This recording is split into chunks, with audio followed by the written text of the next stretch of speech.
Hi friends, ఈ వీడియోలో మీకు లైవ్ మ్యాచ్కి వెళ్తే కష్టాలు ఎలా ఉంటాయో మీకు చెప్పబోతున్నాను. ఈ వీడియో మీరు చూస్తే ఖచ్చితంగా ఇన్ని కష్టాలు ఉంటాయి అనుకుంటున్నారు. ఖచ్చితంగా మీకు ఈ కష్టాలు ముందే తెలిస్తే మీరు వెళ్ళినప్పుడు వీటిలో కొన్నిటిని అయితే అవాయిడ్ చేసుకునే ఛాన్స్ ఉంది. నేను లైవ్ మ్యాచ్కి వెళ్ళి పడ్డ కష్టాలు మటుకు ఈ వీడియో చూస్తే మీకు చాలా వరకు తగ్గిస్తాను. ఎందుకంటే మీరు ఈ వీడియో చూసిపోయారనుకో పక్కాగా మీకు అన్ని కొన్ని ముందే తెలుస్తాయి కాబట్టి మీరు ముందే ప్లాన్ చేసుకుంటారు. సో ఇక వీడియో అయితే స్టార్ట్ చేద్దాం. ఫస్ట్ వచ్చేసి మనం ఆన్లైన్లో టికెట్ బుక్ చేసుకోవాలి. డిస్ట్రిక్ట్ యాప్లో బుక్ చేసుకున్న తర్వాత ఆ ఆన్లైన్ టికెట్ కాకుండా మనం వెళ్ళి జిమ్ఖానా గ్రౌండ్స్కి వెళ్ళి హైదరాబాద్లో ఉన్న వాళ్ళు వెళ్ళి మనం ఫిజికల్ టికెట్ తీసుకోవాలి. అంటే మనకు పేపర్ టికెట్స్ తీసుకోవాలి. ఒక రోజు ముందు తీసుకోవాలి. అదే రోజు వెళ్ళొచ్చా కూడా కొంచెం డౌట్గా ఉంది. దాని గురించి నేను ఒక షార్ట్ వీడియోలో చెప్తానులేండి. సో ఆల్రెడీ నేను వెళ్ళిన వ్లాగ్ కూడా ఉంది, అలాగే నేను టికెట్లు తీసుకున్న వ్లాగ్ కూడా ఉంది. పైన ఐ కార్డ్స్లో పెడతాను, అలాగే డిస్క్రిప్షన్లో కూడా పెడతాను. అవి కూడా చూడండి, లైక్ చేయండి, అలాగే కామెంట్ చేయండి. వీడియో ఖచ్చితంగా నచ్చుద్ది, ఖచ్చితంగా వేరే హెల్ప్ అవుతుంది కాబట్టి మీ ఫ్రెండ్స్కి మీ ఫ్యామిలీకి కూడా షేర్ చేయండి. సో ఇక ఆఫ్లైన్ టికెట్లు తీసుకున్నామా అవి తీసి పెట్టుకొని మనం ఆ టికెట్స్ తీసుకెళ్ళాలి. మనం వెళ్ళేటప్పుడు ఒకరినే అలౌ చేస్తారు. మనం 6 టికెట్లు బుక్ చేసిన 5 టికెట్లు బుక్ చేసిన ఒకరినే అలౌ చేస్తారు ఆఫ్లైన్ టికెట్కి. జిమ్ఖానా గ్రౌండ్స్కి బాక్స్ ఆఫీస్ అని ఉంటుంది, అక్కడికి వెళ్ళాలి. ఇక మన దగ్గర ఆఫ్లైన్ టికెట్లు ఉన్నాయి బ్రో. ఆఫ్లైన్ టికెట్లు తీసుకొని మనం గ్రౌండ్కి వెళ్తాం. సో వెళ్ళంగానే మనకి ఫస్ట్ వచ్చే కష్టం ఏంటంటే మన ఆఫీస్ నుంచో ఎక్కడి నుంచో వెళ్తాం, మనకి స్మార్ట్ వాచ్ ఉంటుంది, అలౌ చేయరు. సో ఈ వాచ్ని ఎక్కడైనా పెట్టాలంటే ఒక దగ్గర వాళ్ళు తీసుకుంటారు. కానీ మ్యాచ్ అయిపోయిన తర్వాత ఎంతమంది జనాలు ఉంటారు, ఆ జనాల్లో నువ్వు ఈ వాచ్ తీసుకోవడానికి మినిమం 2 గంటలు పట్టుద్ది. క్యూ లైన్లో సరిగ్గా ఉంటారంటే సరిగ్గా ఉంటారు, తోసుకుంటూ ఉంటారు. చిన్న కష్టాలు కాదు, ఇదంతా బేసిక్ టికెట్ అనమాట. 2250 రూపాయల టికెట్, 750 రూపాయల టికెట్, 3500 టికెట్కి వెళ్ళే వాళ్ళకి, లాంచ్ టికెట్కి వెళ్ళే వాళ్ళకి వేరే ఆప్షన్స్ ఉంటాయి. బట్ నేను వెళ్ళలేదు కాబట్టి అది నాకు తెలియదు. కానీ బేసిక్ టికెట్ మన మిడిల్ క్లాస్ వాళ్ళకి ఈ వీడియో బాగా హెల్ప్ అవుతుంది. మెయిన్గా ఫ్యామిలీస్కి, బ్యాచిలర్స్కి ఎలా ఉంటుందో చెప్తున్నా. ఇక బ్యాగ్ ఆఫీస్ నుంచి వెళ్ళామో బ్యాగ్ అలౌ చేయరు, ల్యాప్టాప్ అలౌ చేయరు. మనకి ఏం అలౌ చేస్తారంటే ఓన్లీ మొబైల్, అలాగే వాలెట్, మన పర్స్ మాత్రం అలౌ చేస్తారు. కాయిన్స్ కూడా అలౌ చేయరు. సో మైక్ ఎటువంటి ఏం అలౌ చేయరు. సో కాబట్టి మనం జాగ్రత్తగా పవర్ బ్యాంక్, మనం ఏమనుకుంటాం మ్యాచ్ మొత్తం వీడియో తీయాలి, పవర్ బ్యాంక్ తీసుకోవాలంటే పవర్ బ్యాంక్ కూడా అస్సలు అలౌ చేయరు. ప్లగ్ కార్డ్స్ కూడా ఏం అలౌ చేయరు. నువ్వు ఏదైనా పార్టీకి సపోర్ట్ చేస్తా, నువ్వు ఏదైనా రాసుకెళ్ళినా కూడా అది ఫెయిర్గా ఉంటేనే అలౌ చేస్తారు. ఏదంటే అది రాసుకొని నేను వెళ్ళి అక్కడ డిస్ప్లే చేస్తాను, టీవీలో కనిపిస్తానంటే అలౌ చేయరు బ్రో. అన్నీ కరెక్ట్గా చెక్ చేసే పంపిస్తారు.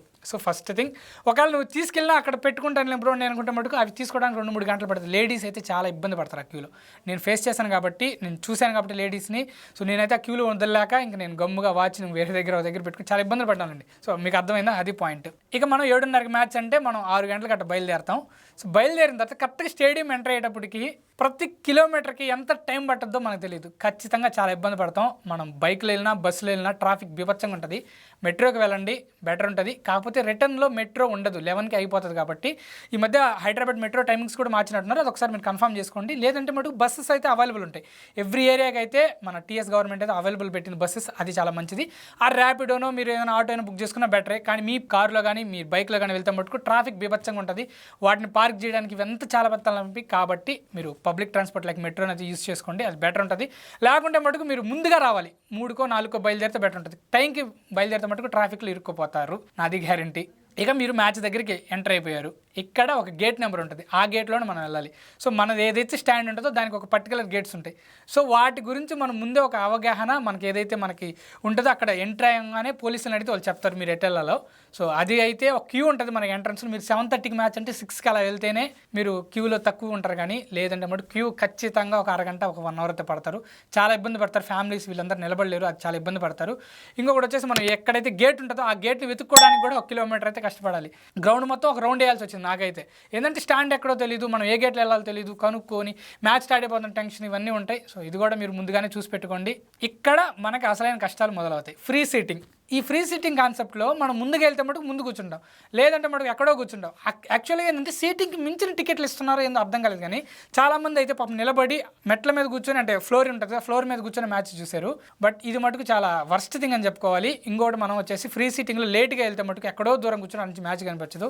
ఫ్యామిలీస్ మటుకు ముందుగా వెళ్ళాలంటే కష్టం కాబట్టి వాళ్ళు ఎక్కడో వెనకాల కూర్చుంటారు, వాళ్ళైతే ఇబ్బంది పడతారు.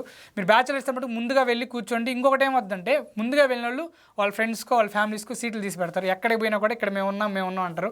సో మ్యాచ్కి వెళ్ళే వాళ్ళు ముందుగా వెళ్తేనే బెటర్, లేకుంటే మటుకు టికెట్ బుక్ చేసుకున్న ఇబ్బంది పడతారు. ఒకవేళ మీరు సీటింగ్ ఉండేది బుక్ చేసుకుంటే మీకు ఫెన్సింగ్ అంటే ఉంటుంది, ఆ ఫెన్సింగ్లో నుంచి చూడాలి, కొంచెం డిస్టర్బింగ్ ఉంటుంది. కానీ మీకు ఓకే, ఇది కూడా పాసిబులే. ఇంకోటి వచ్చేసి స్టేడియంలో ఎక్కడైనా పోలీసులు బాగుంటారు, వాళ్ళని అడిగితే వాళ్ళు మీకు ఏదైనా హెల్ప్ చేయడం కానీ అది జరుగుతుంది. గొడవలు కూడా ఎటువంటి జరగవు, అది సేఫే. ఇంకోటి వచ్చేసి ఫుడ్ కష్టాలు. వాటర్ అయితే ఫ్రీ, అది కొంచెం హ్యాపీ. కానీ ఆ వాటర్కి వెళ్ళి రావాలంటే సగం మ్యాచ్ అయిపోద్ది. పక్క అంత క్యూ ఉంటుంది వాటర్కి, అంతమంది జనాలు ఉంటారు. స్టాండ్లో మనం నడిచిపోవాలని ఫుల్ ఇబ్బంది పడతాం. ఇక వాష్రూమ్కి వెళ్ళొచ్చే లోపల ఆ వాష్రూమ్ దగ్గర క్యూ అయితే 1 కిలోమీటర్ ఉన్నది నేను వెళ్ళినప్పుడు, మంచి పీక్ టైంలో. కష్టం, అక్కడ కూడా ఒక మ్యాచ్ 5 నుంచి 10 ఓవర్లు మ్యాచ్ అయిపోద్ది. ఖచ్చితంగా మనం అది కూడా ఫీల్ అవ్వాలి. ఇంకొకటి ఏం తెలుసా పెద్ద కష్టం, అందరూ ఆరెంజ్ ఆర్మీ, మనకు 2 టికెట్లు బుక్ చేసుకుంటే ఒక ఆరెంజ్ ఆర్మీ డ్రెస్ ఇస్తారు, అందరూ ఆరెంజ్ జెర్సీలో వస్తారు. సో మన వాళ్ళు ఎక్కడున్నారో ఎత్తుక్కోవడానికి చాలా ఇబ్బంది పడతాం. ఫ్యామిలీస్ కానీ వెళ్తే మన ఫ్యామిలీస్ ఎక్కడ ఉందో అంతమంది క్రౌడ్లో అర్థం కాదు, ఒరే ఆజాము అని ఎత్తుక్కోవాల్సింది, ఆడ ఇంకొక అరగంట పోతుంది, చాలా డిస్టర్బింగ్. మీరు కానీ ఫ్యామిలీస్ వెళ్తే మీరు సివిల్ డ్రెస్సులు వెళ్ళండి, యూనిక్ డ్రెస్సులు వెళ్ళండి. మీరు బీభత్సమైన ఫ్యాన్ ఎట్టైనా అనుకుంటే మటుకు ఆరెంజ్ డ్రెస్సులు వెళ్ళండి. బ్యాచులర్స్ అయితే వాళ్ళకేం ప్రాబ్లం లేదు, వాళ్ళు ఎత్తుక్కుంటారు వెళ్ళిపోతారు. ఫోన్ చేసినా మన మాట మనకు వినపడదు, ఫోన్ సిగ్నల్ కూడా తక్కువ ఉంటుంది గ్రౌండ్లో, అది కూడా ఇంకొక పెద్ద ప్రాబ్లం. అందులో ఆరెంజ్ ఆర్మీ జెండాలు ఊపుతానే ఉంటారు. మొత్తం ఆరెంజ్ మయంలో అయితే మన వాళ్ళు మనం ఎత్తుకోవడం కష్టం కాబట్టి ఒకరైనా సివిల్ డ్రెస్సులు వెళ్ళండి. ఖచ్చితంగా ఫ్యామిలీస్ ఇది గుర్తుపెట్టుకుని అయితే వెళ్ళండి, ఇదైతే చాలా యూజ్ అవుతుంది. ఇక పిల్లలు ఉండేవాళ్ళు, ఫ్యామిలీస్ ఉండేవాళ్ళు మటుకు కొంచెం జాగ్రత్తగా సీటింగ్ నెంబర్ ఉండే దానికైతే వెళ్ళండి, బెటర్ ఉంటుంది. మీరు అమౌంట్ పెట్టుకొని, ఇంకా ఫుడ్ అయితే మన దగ్గరికి రాదు బ్రో, మనం కొనుక్కోవాలి కూడా. మన కాడికి కూల్ డ్రింక్స్ మాటకే వస్తాయి, ఏదైనా స్నాక్స్ వరకే వస్తాయి. బిర్యానీ అవి కావాలంటే మనం ఒక 200 కాస్ట్ గురించి ఇంకా మనం చెప్పుకోవాలి, ఎంత తక్కువ మాట్లాడితే అంత బెటర్. మినిమం 1000 నుంచి 2000 అయిపోద్ది ఫుడ్కి, ఒక నలుగురికి అయితే ఈజీగా. కాబట్టి ఈ ఫుడ్కి వెళ్ళాలని కూడా మనం ఇంకో దగ్గరికి వెళ్ళాలి. వాష్రూమ్స్ కూడా ఎక్కడ పడితే అక్కడ ఉండవు, చాలా దూరంగా ఉంటాయి, చాలా కష్టాలు ఉంటాయి బ్రో. కాకపోతే మ్యాచ్ ఇన్ని కష్టాలు ఉన్నాయి, మ్యాచ్లు ఇంకేంది బ్రో మనం ఎంజాయ్ చేస్తుంటే మ్యాచ్ వైబ్ ఉంటుంది, అందరూ ఒక్కసారిగా అరవడం. సో ఈ వైబ్ని అయితే మనం క్రికెట్ వైబ్ని అయితే చాలా బాగా ఎంజాయ్ చేస్తాం. ప్లేయర్స్ అయితే మనకైతే కనిపిస్తుంటారు, అంత దగ్గరకి అయితే కనిపించరు, ఆ వైబ్ని ఎంజాయ్ చేయొచ్చు. ఫ్యామిలీస్తో మటుకు పిల్లలతో వెళ్తే మటుకు కొంచెం ఇబ్బంది పడతారు. కానీ కతే ఒకసారి అయితే ఖచ్చితంగా ఎంజాయ్ చేయాలని చెప్తా. బట్ ఒక ప్రాపర్ ప్లాన్తో ఈ కష్టాలన్నింటినీ మీరు ఎలా ముందే ప్లాన్ చేసుకొని ఈ వీడియోని చూసి మీ ఫ్రెండ్స్కి కూడా షేర్ చేసి జాగ్రత్త పడైతే వెళ్ళండి. సో ఇది నేను చెప్పేది.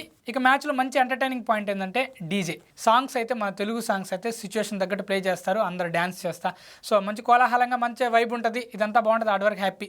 ఇక ఇంతవరకు మీరు చూసారంటే మీరు మ్యాచ్లోంచి గ్రౌండ్లోంచి ఇంటికి వెళ్ళాలి, ఇది అసలైన కష్టం. ఇప్పుడు గ్రౌండ్కి వచ్చేవాళ్ళు కొంచెం ముందు, గంట ముందు ఒకరు వస్తారు, 2 గంటల ముందు వస్తారు. కానీ వెళ్ళేటప్పుడు అందరూ ఒకసారిగా స్టార్ట్ అవుతారు కాబట్టి బేభత్సమైన క్రౌడ్ ఉంటుంది, మొత్తం ఉంటుంది. ఒకవేళ మ్యాచ్ కానీ 1 సైడ్ అయిపోతే, మీరు కానీ ఫ్యామిలీస్ అయితే ఒక 1/2 అవర్ ముందే వెళ్ళిపోండి. ఎందుకంటే మీరు 10:30కే వెళ్ళిపోతే మీకు 11కి మెట్రో ఉంటుంది, మీరు ఖచ్చితంగా హ్యాపీగా వెళ్ళిపోవచ్చు. లేదు మ్యాచ్ ఇంట్రెస్టింగ్ ఉందంటే మటుకు లాస్ట్ వరకు వెయిట్ చేయండి, క్రౌడ్ని అయితే కొంచెం ఇబ్బంది పడండి. బ్యాచులర్స్ అయితే ఎట్టా ఉంటారు కాబట్టి ఫ్యామిలీస్ కానీ మీరు చిన్నపిల్లలు కంటే మటుకు 1/2 అవర్ ముందు వెళ్ళిపోతే మీరు సేఫ్. ఇంత టికెట్ పెట్టాం లాస్ట్ వరకు ఉన్నామంటే మటుకు చాలా ఇబ్బంది పడతారు. ఎందుకంటే ఒక్కసారిగా క్యూ లైన్లు ఇవంతా. యాక్చువల్గా మ్యాచ్ 11కి అయిపోతే మీరు ఇంటికి వెళ్ళి బయటకు వచ్చేటప్పటికే 12:30, 1 కూడా అయిపోతుంది. సో కాబట్టి ఇది గుర్తుపెట్టుకోండి, జాగ్రత్తగా వెళ్ళండి, జాగ్రత్తగా మ్యాచ్ చూడండి.